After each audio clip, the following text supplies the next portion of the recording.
great to have you with us today, Jamie. We don't have very long, so I'm going to try and get through as many questions as possible. But before we do that, I think we start in the time-honoured tradition of having a look at what it is we will be talking about. So if we could run the VT, please.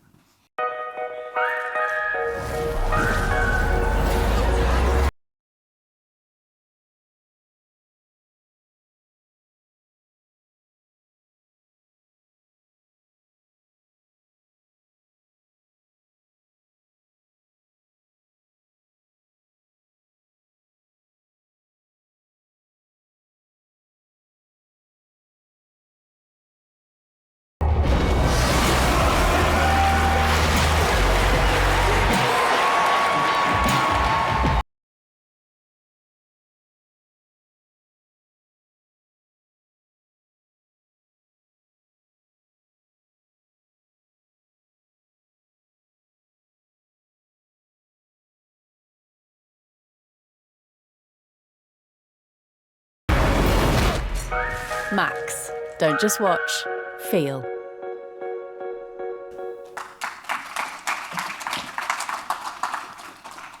I mean, Jamie, that does give us a sense as to the breadth of what we're dealing with. Job done, right? Yeah, game over.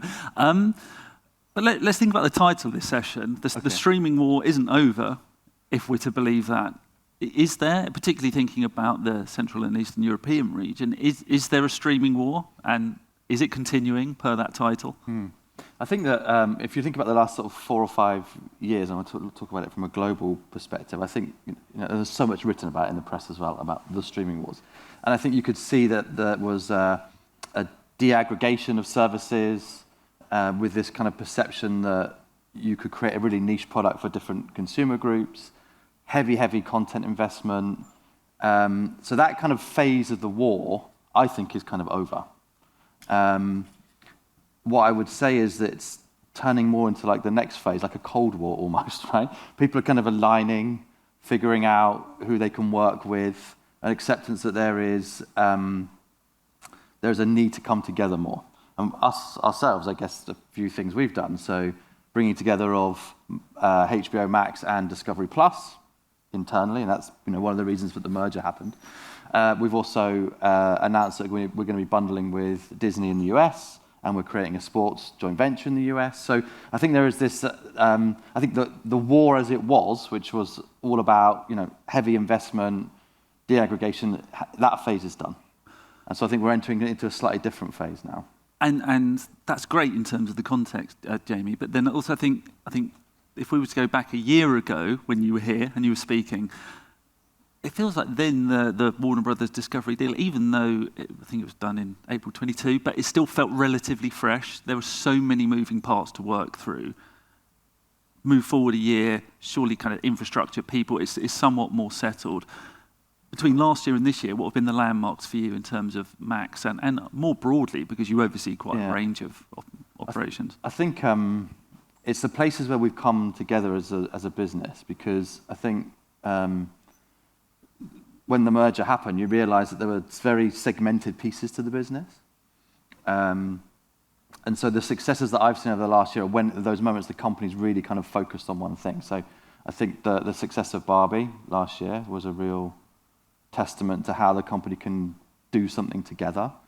I think actually the launch of Max is a good example of that, because it literally has been all pieces of the company pulling in one direction. And historically, where people might, people are in parts of the business that actually lose out in a way, because they're asked to sacrifice something to push into streaming or whatever. And I think at the beginning, when the merger happened, there was a lot less tolerance for that. People wouldn't want to do that so easily. And so I think there's a kind of a familiarity now and an acceptance that we're heading in that direction. So I think when we're at our best, and the best moments of the last 12 months have been those times when we've really come together. That's interesting, because obviously huge companies that don't get much bigger in the world of entertainment, often you do actually end up with silos, and inevitably for one piece to rise, the other piece has to take a back seat or whatever. So you truly do need that level of internal buy-in and cooperation for anything like Max to truly work. Yeah, you do, and you need I think you need a clear kind of purpose and a flag, right? So very early on, our head of streaming, JB, is sort of giving clear messages publicly as well as internally about this is when we're going to be launching the service. I don't know when we announced this wave of launches we've just been through, but it was some time ago. So I think it always helps as a leader in those situations to put sort of flags in the ground and say, we're moving towards that. And where, regionally, where are we at today? I was trying to count up the launches earlier, and then I think... So I was looking at before as well, so 65 markets and territories I think globally. Poland went live, and I thought, I have to add that. Yeah. So I think it's 65 now, markets and territories globally, and 25 in Europe, I think, now. Which, of course, means a lot of good work's been done, and also a huge amount of headroom, there's a huge amount to go, assuming that the intention is to roll out in most territories. Talk us through kind of the next phase, the rollout plans, what happens in the next 12 months. Yeah, I think it kind of goes back to the question about what the streaming war looks like now. And the way we think about it, there are kind of three things that are going to make you successful, to win, if you like. So one is about profitability. So I think back to my comment about the disaggregation, the spending of the money that is what we all know. I think now, at least for us and our shareholders and the stock market generally, profitability. So whenever we're thinking about rolling out and where we go next and how we might do that, that's a key driver. Scale. So I think one of the advantages we've got is that we're only in 50% of what we see as addressable markets. So I think there's a lot of headroom for us to go, really. And then I think the third sign of success is frankly engagement on the platform. There are many ways to get your product out to consumers, whether direct to consumer or a lot of the time through partnerships, which are really, really important. But you need the engagement on the platform. So when we think about the next phase of the rollout and winning, so to speak, it's those kind of three criteria that we will look at for every launch. And let's think specifically about Central and Eastern Europe, about the CE region, which, of course, talking about as an homogenous group doesn't work. Each territory has its own peculiar, its own idiosyncrasies. But when you think about, and that's one part of the world that you manage, what does the competitive landscape look like, and what do you sense the landscape is like for Max? And maybe you can talk about some of the key territories in terms of respecting those individual differences. I think first of all, it's highly competitive, right? I think there's a combination of the global platforms like ourselves that are obviously in or entering the markets. You have really strong local streaming players as well. Individual markets, but more likely multi-territory markets. And frankly, the partners that we work with, they do a really, really good job at curating the content and the services for consumers. So I think it's really, really competitive. Now, I'm not sure that in the end that everyone will be able to survive, and I think that which is I think the same globally, frankly. So I think it's the same thing in CE. But I think it's incumbent on people to figure out how they work together, because I think that the content is all great on all the platforms. The problem is accessing it. At the moment, it's quite fragmented still. And again, that's why I quite like the work that the telcos in the market that we deal with, and they do a very good job of putting it all together. And I do think that is where things are going to start to head.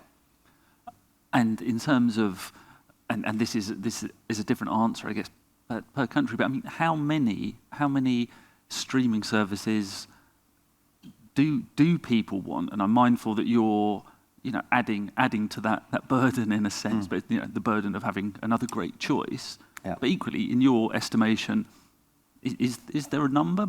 Is it 3? Is it 4? Where are we settling at in terms of the number of paid for IP delivered services people will have now? Oh, I don't know. I think it's going to vary by country. I mean, I've seen some of the trends, some of the statistics. I think it's 5 in the US, 3 in the UK, 3.5 in the UK, something like this. Yeah. So I think it really varies. Our ambition is to be one of the top 3.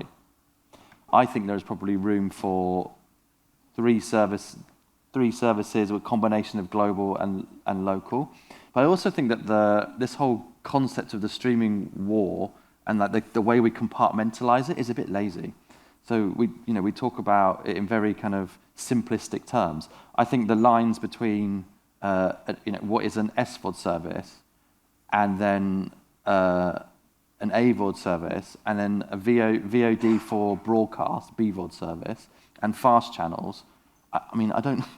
I think it's so complicated now, and it's all about getting the content to consumers in all the different ways that they want. So when you say how many services is it, it's kind of like, okay, you're talking about paid SVOD services. Exactly. But I think the landscape's way more complicated. But yeah, and I think point taken. Perhaps I should have been more accurate because there's BVOD, TVOD, AVOD, fast. I think the question was specifically when you're asking consumers to set up a monthly payment. Yeah. That's different, isn't it, to accessing one of hundreds or maybe thousands of fast channels or any ad-supported service, I guess. Yeah. Are you seeing a greater? Are you seeing that number stretch, or do you think we've almost reached a sort of a settled point where people now know that they only want X, Y, and Z? I don't think we're at a settled point yet. I think again, it depends on markets, but some of the markets that I work in, you have a major piracy issues, right? And so actually, in a way, you need more great streaming services so that you can convince people that it's worth paying for stuff, because at the moment they're able to get it, for free. So I don't know where the limit is, and I guess some of it's not a fixed thing either, because as individual economies grow, people have more free cash to spend. It's a moving target, I think. Well, I think what we do see in some of the large markets within the CE region is perhaps the levels of cord cutting aren't, well, I guess nowhere is as high as the US, but they are lower than elsewhere. Yes. In Europe, for example. Now, that must play into your thinking, because you also have what I would call traditional pay TV channels, and that's been a business that worked very well for you for many years as well. How do you balance it's a mixed ecology, Yeah, right? yeah, it's tricky. I think that it's been pretty much every conversation with partners that I've met with here, and the deal and negotiations we have is about that conversation about the linear decline. So a couple of comments to make on it. I think that first, my team will have heard me talk about this. I talk about cash cows, and there are different type of cash cows. So you can choose to have a cow that's like nice and plump in a green field, or you can choose to have a very skinny cow in a desert somewhere, right? And so the way I think about our traditional linear networks is in that way. I don't think you should accelerate their decline, because particularly in these markets, to your point, cord cutting's not as high. You heard on the other panel this morning that it's not so straightforward as one or the other. And as I was mentioning, there's so many different ways to consume content. So I think you have to make sort of balanced decisions market by market. We've made decisions that might seem counterintuitive. We launched a free-to-air channel in Czech Republic. This is the Warner channel. Yeah. We launched a free-to-air channel in MENA. And actually, we see pretty solid growth on ad sales from linear channels. So, you could say, okay, well, that's a declining thing. You shouldn't put money into it. And we have these debates internally about, a bit like the music industry. You could see what was happening with Spotify, and you have a choice to drive further into the decline, to come out quicker. I'm not sure that's the right approach for these markets, because I think that there is still a big consumer habit to watch linear channels. Even on streaming, and again, this is where the streaming and linear blurs. We acquired a streaming service in Turkey called Blue TV. And roughly 25% of the viewership on Blue TV is on linear channels. So they're paying subscribers, it's IP delivered on any device, but they're going in and watching linear broadcast. Some people still crave that experience of having something served up in a schedule, effectively. So it's back to my comment on when you say linear, it's like, okay, what do you mean? Do you mean pay TV linear? Well, what's pay TV linear if you're accessing it through a paid IP streaming service? What I did when specifically, and I know Max is a collection of, saying this backstage, my head spins when I think about the number of really well-established, loved channel brands within that. But regionally, one thing that HBO had was a standalone linear channel. There's a heritage, isn't there? I remember travelling to events like Discop, if I'm allowed to say that, while I'm at NEM, and it was all about kind of the HBO party, and they really celebrated that, and it was so strong, and I think it was quite important. So there is a sort of a legacy, I think, particularly with HBO content and channel regionally, that resonates, and that must also be part of the thinking with Max. Yeah, definitely, and I think you're right. You have to treat that heritage with the respect it deserves, and you have to balance the as I said, the decision to maybe move away from linear channels faster than you need to, and I don't think we need to do that with the HBO linear channels. They do a fantastic job at getting consumers access to the content. And content is the key word, because ultimately you can have a great UI, you can package it, but without that, you don't have anything. Yeah. In terms of that mix, one thing I'm curious to ask you is where do you see the role for local content at a time when I think, and this isn't you, but certainly other studios have said, we're going to be honest, we're going to focus on US movie and TV franchises because we know they move the dial everywhere in the world. Yeah. That's what works for us. And then there was a period before that, wasn't there, where everyone was talking about how you need local content to really connect with local viewers. Where does locally produced content or regionally produced content fit in the mix for you when we think about Max? Yeah, so a few ways. So I think that if I go back to one of the key criteria for us, which is profitability, yeah, we had to make some tough decisions, and this was a topic at the last year's conference about shutting down our HBO scripted unit. Yeah. And when you look at in the cold light of day a year later, you look at the impact that not having that content on the services had on profitability, on subscribers.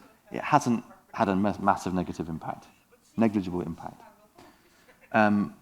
So I think that, on the other hand, there are other places where local content, you can have a breakout hit and it does really, really well. So I think I don't have a straight answer for it. I think there is definitely a role for local content. I think that what I would look for is content that can travel. But I think there's a nuance here. Like the panel we're talking about yesterday, you can end up with a very vanilla content if you try to go out with the premise of we're going to make something that's going to work in 50 countries. Absolutely. And actually we have a group, another part of my role, we have a group that actually looks at multi-market content creation. So the process we have is it starts in a local market and they say, this is a great story for this market. And then the team will go, actually, great, that will also work in other places. And then we will top that up for co-production, expanding the rights, things, some of the Discovery shows like Border Control Spain, for example, that does phenomenally well everywhere. It just came out of the Spanish team. It's spotted. It's something that we then develop further and can then turbocharge certain things for international. So I think that if you're approaching the local content from I'm making it for every market, you're going to fail. If you approach it from I'm making it for this local market and this local market only, I think that's fine, but that's not for us. That's the world of probably the free-to-air broadcasters. If you're making content that is really good in this market and it has a resonance that can go into other places. Hanker and my team was talking yesterday about the Nasty documentary, which is about Nastasi. That kind of thing, right? It taps into a zeitgeist of a period of time, a known figure, sports. That can work anywhere in my mind. So that's how I think about what the role that local content can play. Another thing was interesting was, you go into that mindset as you were saying, where it's like local content. You have to have local content. That's key. The Blue TV platform we bought, is fully based on, or was pretty much fully based on local content. However, The Last of Us, that aired and premiered on there, did just as well as their best performing local show. So the question is not about one or the other; it's about how many you need of each, in my mind. I mean, we saw at the party last night. The Iron Throne is immediately recognisable. So having those there truly are some global franchises, which sounds a bit of a businessy way to talk about a great show, but HBO and others do serve those up. Are they what really generate eyeballs? Are they the subscription drivers, do you think? Yes, they can be, and I don't think you know that necessarily when you start them. Right. So with hindsight, you go, yes, those are the shows and they're the ones that you make more series of, and they become real IP successes. And then it's all about how you tap into that across our whole ecosystem, whether it be consumer products, theme parks, television, whatever. But I'm not sure there's a secret formula that go, okay, we know this IP is definitely going to work. Someone interviewed me a few weeks ago and said, about the Harry Potter shows that are coming up and saying, and the headline was actually, Jamie doesn't believe in the Harry Potter shows. That's not what I said. What I said was... I was about to say, sure, you wouldn't be sitting here if you'd said Yeah, that, exactly. Jamie. What I was actually what I was saying was that, look, just because it's been a success in the past, it doesn't mean it's a banker, right? It's not guaranteed to be successful in the future. So with any of those IPs, you're making a bit of a bet, right? A bit of a swing with them.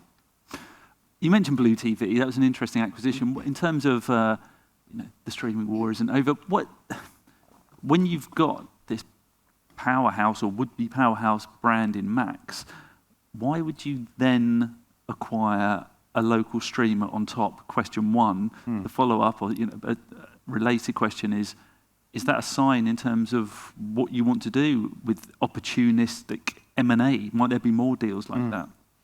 So I think, again, I come back to the three things that we look for: profitability, scale, engagement. So if you've got a choice to launch a product on your own in Turkey, a very difficult market to penetrate, very competitive, you could choose to do that and you could sink a load of cash into that, and that may work. Or you can buy an established pipeline of content, a strong subscriber base. They have about 1.3, 1.4 million subscribers, and a highly engaged audience around that content. So it kind of ticks all the boxes. I think the kind of cherry on the top for us on that one particular is back to that content. So we know that Turkish content works very well in this region, in Latin America. Interestingly, it's starting to work in Italy, where we've started to air on some free-to-air channels. So, I've got one eye on how we start to tap into that content to develop stuff that we can use and create for Max globally, because we know that stuff works. So those are some of the decisions we would make around any kind of M&A. I think to your question on like future M&A, yes, it's opportunistic, but I do think that there are certain markets that lend themselves to that strategy versus just going alone. Where you need to, it's hard to penetrate that market. You need partnership. You need an established base. You need the content already. So why not buy that rather than try and build it yourself? You mentioned at the beginning some of the sort of market moves we see in the US, whether it's around sports, whether it's around sort of a level of cooperation and bundling. Do you think we can, is it a leap to extrapolate that we'll see that happening elsewhere in the world and in Central and Eastern Europe in particular? I don't think it's a leap, and I think it's kind of needed. I think that, otherwise you're just into that spiral of spending more and more money on content, fighting with X amount of players. The problem is you've got to get over, strategies that companies have established for the long term. You have to kind of rip them up or think about them differently. It requires collaboration between companies, which is not always easy. But I think it's a necessity. And more for the consumer than anyone, frankly, because at the end of the day, that's who we're serving. And if you have to go through if you have to have 7 subscriptions to find what you want, that feels really clunky. There's a lot of friction in that for the consumer, and I just don't think that's an optimal model. It does, but when we can see what's happening in the US, but it also requires, I think the key one that you mentioned there is a level of cooperation between huge companies that have got certain ways of doing things. Kind of, sometimes it's hard to understand that you can get over all those barriers, but we're seeing that maybe the way the business is developing is forcing that to be the case. Yeah, I think so. We've got a minute left, Jamie, and the subtitle was the streaming war isn't over, but then underneath that it said, Jamie's going to explain how Max will become one of the top 3 services regionally. I think you gave yourself, you were given in the write-up, I think you were given 3 years perhaps. What will be the key markers along the way? How will you get there? So we understand what you need. You've spoken about the 3 things you need when you launch services. You've unpacked that brilliantly. But how will you establish yourself in that trio? How will you be on the podium, to use an Olympics turn of phrase, in 3 years, which is, I guess, is a lifetime and also a short time in media? I think on the, and I guess again it comes back to the 3 things that we're looking to do. I think the scale is an obvious one, right? So we have a lot of headroom to grow. So I think that is going to really help us get to that top 3, global player, because we've just launched in Europe. We have Asia to come, and then we have potentially second wave of launches over the next year or so in other markets where we're not launched already. So I think that is a clear thing that we need to really accelerate into, because that scale is going to really help that. I think linked to that is profitability. So we've done a very good job over the last couple of years since the merger of making the business profitable. And I think actually with the scale helps you do that. It helps you kind of build towards that profitability. So I think that the scale will do that. And I think the third thing is really the content, ultimately. At the end of the day, it's the stories, it's the content. And I feel really, really positive about what we have coming up over the next couple of years to do that. Jamie, that was brilliant, and we had such a short amount of time. We had to sort of jump around lots of different areas, each one of which we probably could have spent 20 minutes on. But I think you gave us kind of that overview, and then we were lucky to kind of delve into certain key areas. So thank you very much. Feels like kind of the beginning of the story. So let's sit down this time next year and see where we're at. But thank you very much, Jamie Cooke. Thank you.